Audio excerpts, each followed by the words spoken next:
Las historias del Patán Sin Miedo presenta. El estudioso de lo paranormal Alejandro Castro creía firmemente en la vida después de la muerte, en que nadie realmente desaparece, sino que se transforma en una especie de ser espiritual o fantasmal, pero no malvado como muchos creemos, más bien seguimos cuidando y vigilando a nuestros seres queridos. Debido a esta creencia, Alejandro siempre estaba buscando la forma de contactarse con los muertos, pero nunca utilizaba la ouija ni nada de estas cosas que él consideraba podrían llamar entidades oscuras. A pesar de sus intentos no tenía éxito, así que siguió investigando y se enteró de las psicofonías, sonidos de origen electrónico que quedan registrados en diversos tipos de grabadoras de audio. Alejandro empezó a grabar todas las noches mientras estaba solo en casa y en silencio, a ver qué obtenía.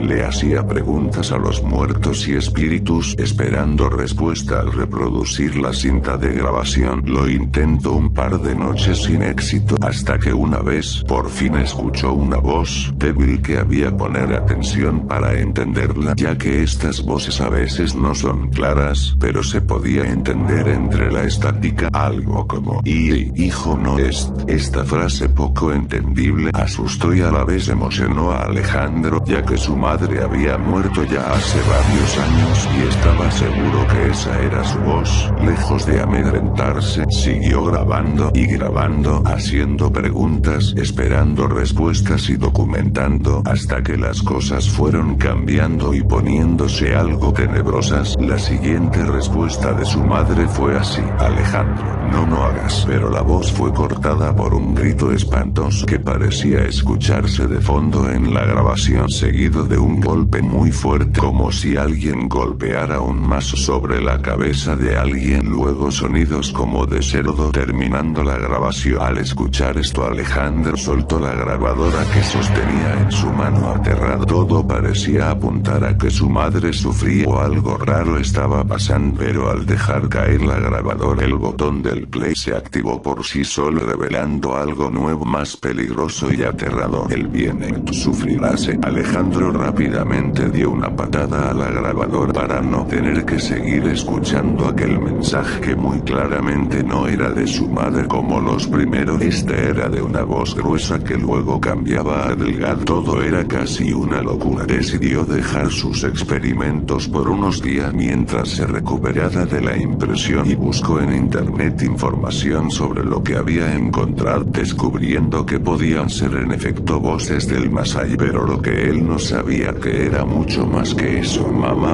si me escuchas, háblame, estoy grabando nuevamente. ¿Qué es lo que me quieres decir? Estoy solo en esta oscuridad, háblame. Apagaré la grabadora en este momento. Mientras decía esto, una puerta de la casa se azotó con violencia, como advirtiéndole que estaba enfureciendo a alguien. Alejandro tenía los nervios de punta, pero se puso a escuchar lo que había grabado y dijo: aléjate, no estés escuchando. El infierno. Esa segunda vez que mencionó la palabra infierno fue un grito que estremeció todo el cuerpo de Alejandro. Su madre definitivamente estaba en el infierno sufriendo de alguna forma y le advertía que no siguiera despertando a los seres de la oscuridad que no deben ser llamados, pero nuevamente su madre fue arrancada de la grabación y esa voz tenebrosa volvió a aparecer entre las estáticas diciendo: muerte, tu muerte, él te ha encontrado. Ven al infierno. Seguido de estas palabras, Alejandro escuchó algo que intentaré describirle. En el fondo se escuchaban cerdos, miles de lamentos, personas que gritaban, demonios que decían te mataré, golpes, cadenas. Se escuchaban como hachas o armas con las cuales descuartizaban a las personas. Era el infierno, era un tormento. La grabación continuó por más de 15 minutos. Alejandro no la podía detener, estaba paralizado, tirado en el suelo de su habitación, agarrando y apretando su cabeza fuertemente con las manos, como tratando de taparse los oídos, pero era inútil. Estas voces de dolor y sufrimiento que provenían del infierno estaban ya dentro de su cerebro. Si quieres saber en qué termina esta terrible historia, te dejamos el link de las psicofonías con el terrible y trágico final. Hasta muy pronto, jajajajajajaja.